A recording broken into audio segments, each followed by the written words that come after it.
All right, what is up, everyone?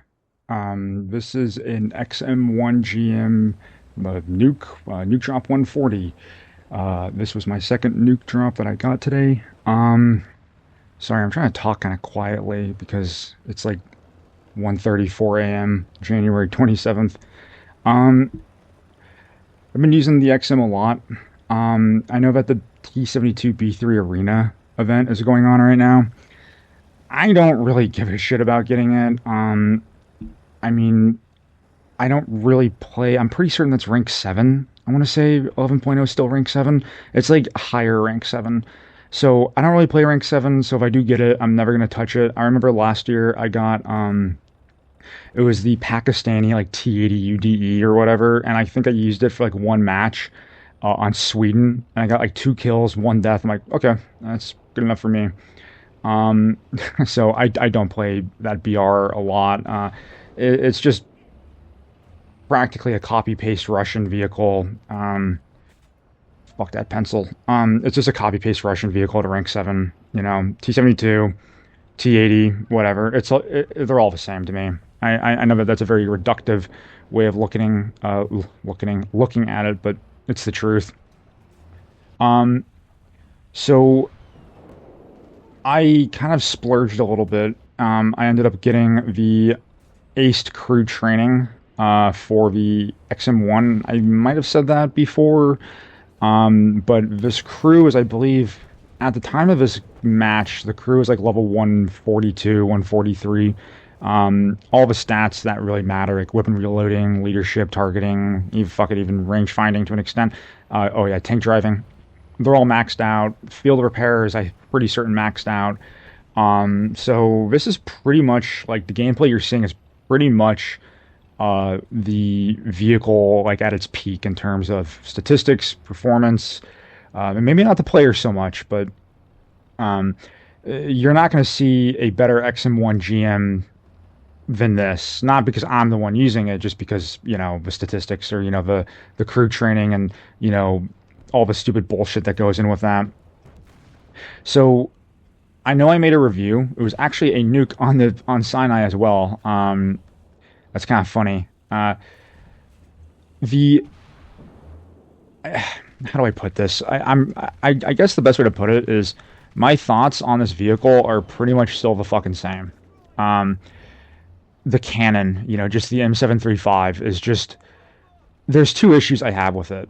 I mean, as you can see right there, the penetration, I mean, you can kill T-72s. I mean, I think it has like 292 mils of pen, point blank, 292, 295. I think it's pretty certain it's Jesus fuck, 292 millimeters of penetration, like 0 degrees, 10, like, point blank range, like 10 meters apart, which I would classify that penetration as barely good enough.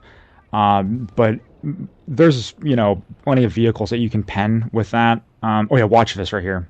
Watch. Okay, well, lag. Oh, okay, well, I snipe him out of the air with my cannon. I don't know what the fuck is going on with the replay. Every time I get matches like this, I'm never fucking recording. It really pisses me off. I'm just gonna start recording everything now. I just got an 8 terabyte external hard drive. Anyways, um, you can penetrate most of everything you need with the 292 millimeters of penetration. Um, but the one thing that sucks is, fuck, sorry guys. This is so professional, I know. The one thing I've noticed is the very much lack of post penetration damage.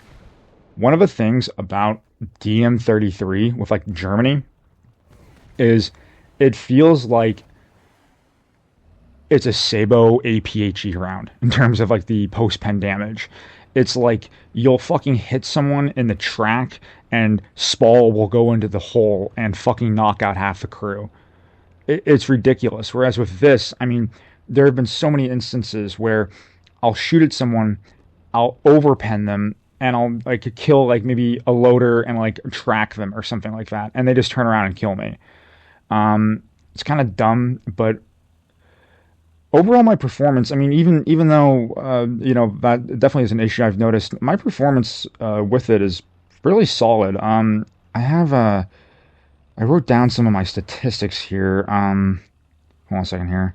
So right now I'm sitting at a 2.22 KD after about 57 matches. 32 wins, 57 matches total. So oh fuck, 32 divided by 57, it's like what, 53, 56%. So I mean I'm sitting at a 56% win rate. Um, a 2.22 KD. It's pretty fucking good. And that's 57 matches right there. So it's a decent amount of matches. It's not like you just use this thing for one or two games and you're like, oh, looks like I'm really good at the game. Um, I've quite a bit of matches underneath my belt now, and I mean, fuck, I mean, this vehicle is pretty solid. I think that despite a lot of the shortcomings with it, um, it's still really good, and I don't understand why this is not a tech tree or a permanent premium in the game. Uh, it's really weird. I mean, this is this is the prototype to the, or one of the prototypes, I should say, to the Abrams, and the Abrams is not only the most famous U.S. military tank to ever exist, but probably the most famous in the world. And it's just kind of weird how they will have some fucking obscure Russian prototype tank to some stupid other fucking vehicle that was barely used. They'll fucking put that in the game. But when it comes to the prototype of the most widely recognizable U.S. fighting tank, it's a fucking premium. And not only is it a premium, it's a premium that that you can't even really buy all that much. Um, so I don't understand that logic. I mean, like the Chrysler, I can understand why that's an Xbox exclusive, which is fucking stupid. I don't really know why they did that. I guess they were just trying to get into the console market and they struck a deal with Microsoft. Fine, whatever. But I guess you watch. Look at this. That's what I'm talking about when it comes to the post-pen damage right there. If that was DM33, that would have killed that beg light. It was a little low, and I mean, I hit his fucking turret basket, but still. Um, but well, really, if anything, the XM1 GM should be the fucking like the rare vehicle, and the Chrysler should be the one that is seen everywhere. Because the Chrysler, I'm pretty certain, was the one that was chosen for to be developed into the M1 Abrams. So I don't know why the vehicle that was the failure is in the game a lot more, represented in the game a lot more than the vehicle that actually succeeded. I don't understand that logic one bit, but whatever, man. It's Gaijin.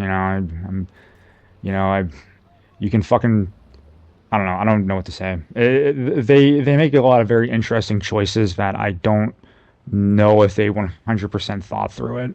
But irregardless, I mean, the XM1 is a fantastic vehicle. It definitely is not like it's kind of weird. I don't think it's overpowered, nor do I think it's bad. It's good, right? As I've said 20 times. But it's really weird because whenever I would be playing like Germany or Russia around this BR, and I would see like an XM1, whether it was a Chrysler or a GM, I would always kill them. Like I don't think I've ever like I find myself being a lot more successful with this vehicle than I find other people being successful with it on me. Like if you could look at my KD playing against any of the XM1s, the Chrysler or the GM, I guarantee you it's like 3-1. Like every time one kills me, I kill three of them. Right? It's weird. It's very weird. So yeah, I don't know. Because usually from my personal experience, it's like if I see other people getting their asses kicked in a vehicle, I'm probably going to get my ass kicked in that vehicle as well. It's very cause and effect, I guess, or very you know equal, very zero sum in that respect. But for whatever reason, it doesn't really apply to the XM1. Now, the vehicle that does apply to is the EFV. So recently I picked up the EFV on the marketplace because I was busy of school. Last semester, last year when they were doing the event. So it was on the marketplace for like $14, $15. I'm like, fuck it. I got, a fuck ton of money sitting around. So I pick it up, right?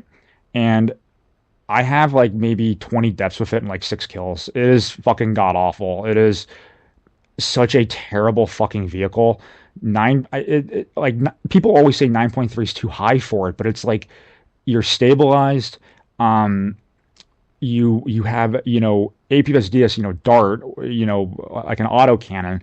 I don't know if they can put it down Because if they were to put that fucking thing down to 9.0 or 8.7 on a full down tier, you'd be going up against like unstabilized, like early Cold War, late World War II MBTs or medium tanks.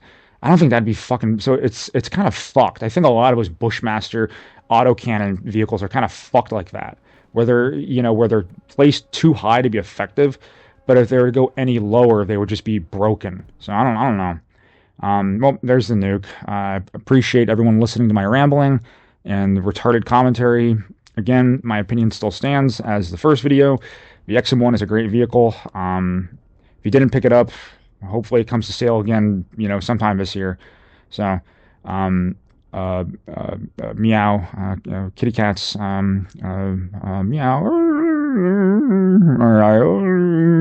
Nuke, Nuke, Nuke.